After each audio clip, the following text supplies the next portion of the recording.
This is the Dan Gemus Real Estate Show. Heard every Saturday and Sunday from noon to 1 p.m. right here on AM 800. Thank you for doing a good job as always. Now back to the show with broker owner and host, Dan Gemus.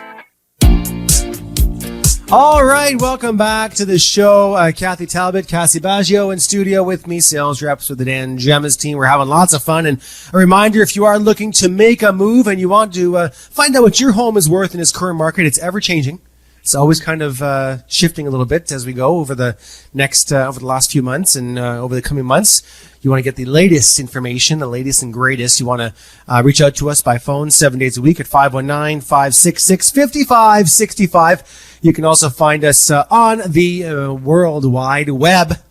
They still call it that, the World Wide Web, at dangemus.com. And you can find all of our details there. We service everything up to this side of Chatham. So we're all over the place. And you can see our sold map. You can see everywhere we've helped someone with real estate needs across Windsor and Essex County. Pretty much every neighborhood is slammed with Dan Gemus team sold signs as you go along. That map is amazing. Isn't that cool? Isn't that so cool? Yeah. It's great to see. Yeah. So listen, Kath, Can I push the button? You can push the button. Kath's going to do the contest giveaway for the Richmond Popcorn Company gift card today. And a reminder that they're open all day tonight. They're open till late tonight, actually, over at 61 Richmond Street in downtown Amherstburg. And we are going to be there, actually, tonight between 6:30 and 8:30 for Amherstpalooza. It's actually happening right now between noon and 11 o'clock tonight.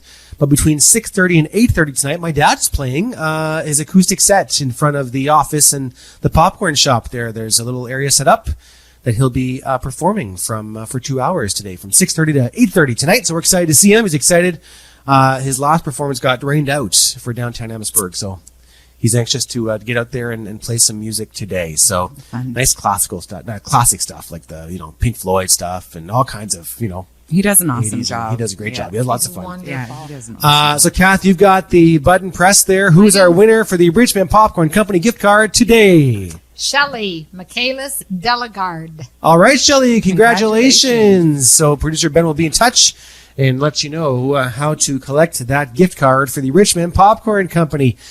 Make sure, if you guys are going there today, to try out the new fall flavors.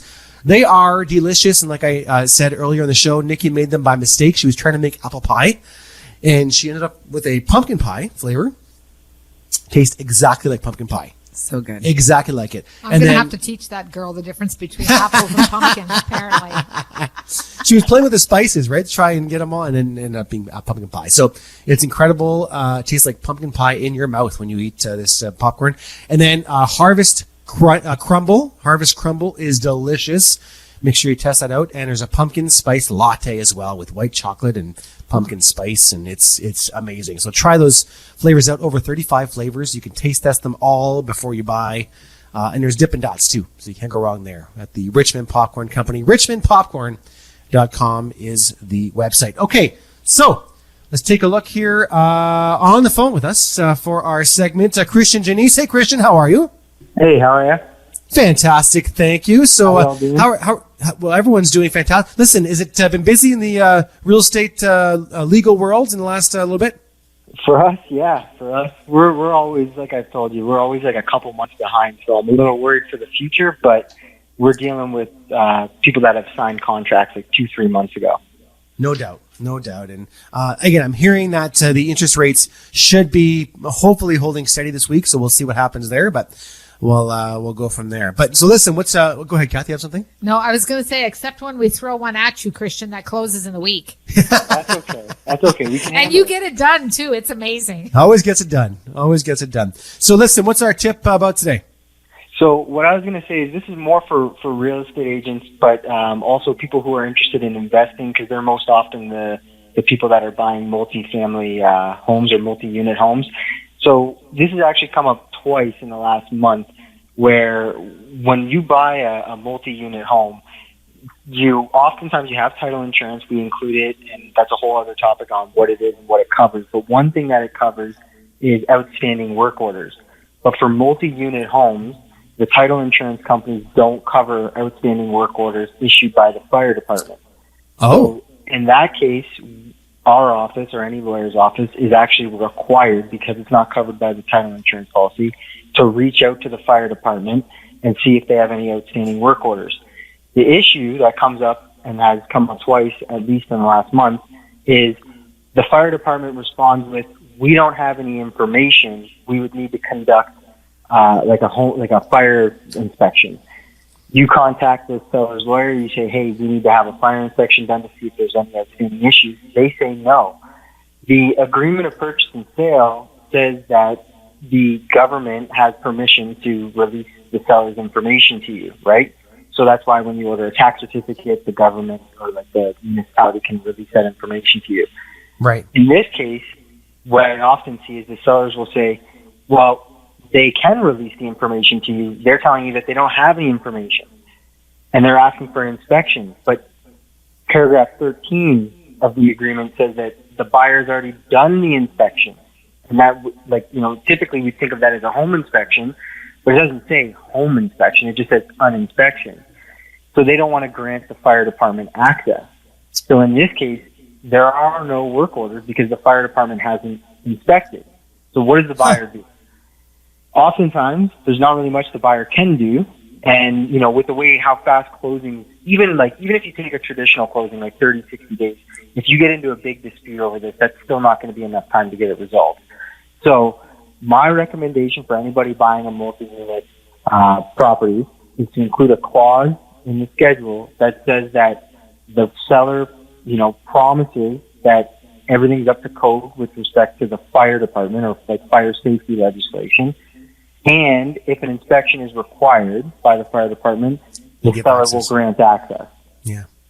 Now, the buyer, just to be clear, the buyer would normally be the one to pay for the inspection, though, because it's them that are conducting the due diligence.